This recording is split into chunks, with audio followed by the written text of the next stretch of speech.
This is your Magic the Gathering news report, brought to you in part by the channel MTG Anarchy, where we take a look into the world of Magic the Gathering and throw a little bit of mischief and chaos into the mix. Welcome to your Magic the Gathering news report, where we will ask you the question, are you going to pay 2 for Smothering Tithe? Because if not, I'm drawing a card.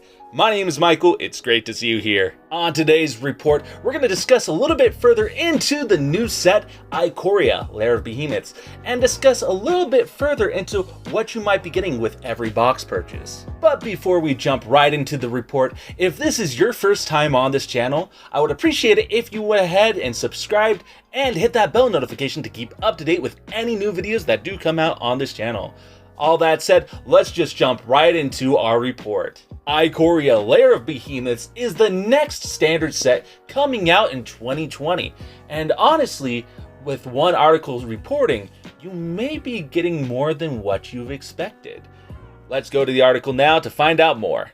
Ikoria draft booster boxes have box toppers, posted February 24th, 2020. You're probably familiar with the concept of a box topper, an individual card that's factory sealed inside every box of draft boosters for a given set. They're usually something extra special, and the box topper in Ikoria, Lair of Behemoths, is no exception. That's right, every box of Ikoria comes with a behemoth-sized bonus sitting right on top. We'll show you the cards as we get closer to release, but for now, just know that this box topper is unlike anything Magic has ever done. But even without knowing card content, there are plenty of conclusions you can draw as you forecast for the set and coordinate with your distributor. For example, number 1, every box just flat out has more value. We're just stating the obvious here, but there are deceptively important implications. The desirability of a given booster box is X, where X is the overall desirability of the set's contents. The desirability of a box of Ikoria is X plus Y, where Y is the desirability of the box topper. Bottom line, every box of Ikoria just flat out has more value. And there are even more variables for WPN members. You'll also have the Buy a Box promo card, plus the opportunity to put Ikoria draft booster displays, box toppers, and all into your players' hands a week early with a pre-release early sale promotion. And finally, there's another variable that gives you an edge when selling boxes. It's this: you sell boxes. 2. A sealed display is objectively better than 36 boosters. Not every retailer who carries Magic sells full boxes, and not every retailer connects with the segment of Magic's audience that buys them. That's another conclusion we can draw from Ikoria's box topper. It's an advantage for stores who don't limit sales to loose boosters, and for stores whose audience is composed of heavily engaged fans who delight in cracking a sealed box. If you're reading this, you're probably both. If you're a Magic fan and you want a box worth of product, the box topper means a sealed display is just objectively better than 36 loose boosters, even if you're the kind of Magic fan that doesn't prioritize special cards. Number 3. A box topper benefits even players who aren't interested in them.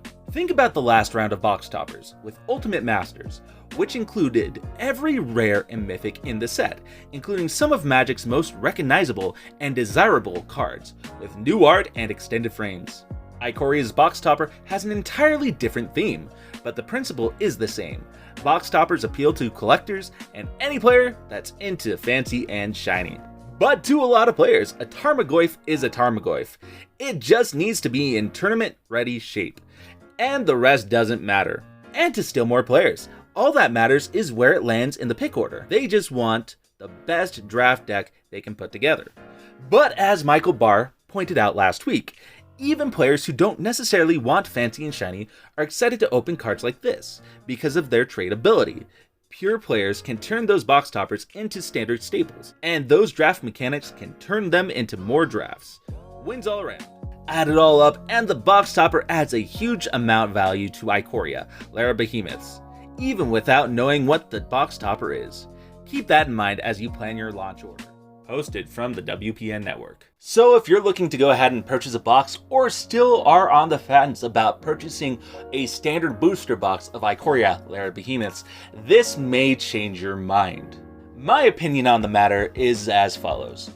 Wizards of the Coast should have done this ahead of time. They should have done this long before they announced this sort of thing, to go ahead and make sure that these standard booster boxes sell. They understand that the collector's boxes at this point in time have been stuffing or screwing over the regular standard boxes, and that's where they are losing money. So what will they do? They'll go ahead and put a box topper now in the regular boosters, ultimately going ahead and giving them more value. To me, that's a win-win situation. Now, if you're a WPN store, or if you are a local game store that likes to just open the boxes and takes out the box toppers, honestly, that's trash. That is something that you shouldn't do. Just sell all the product as it is. But that is my opinion on that. But what do you think? Let me know in the comments down below. That was your Magic the Gathering news report here on MTG Anarchy. Hopefully you liked, shared, subscribed, and hit that bell notification to keep up to date with any future updates here on the channel. But this is Michael from MTG Anarchy, and hopefully you've been caught up with the news. Thanks again.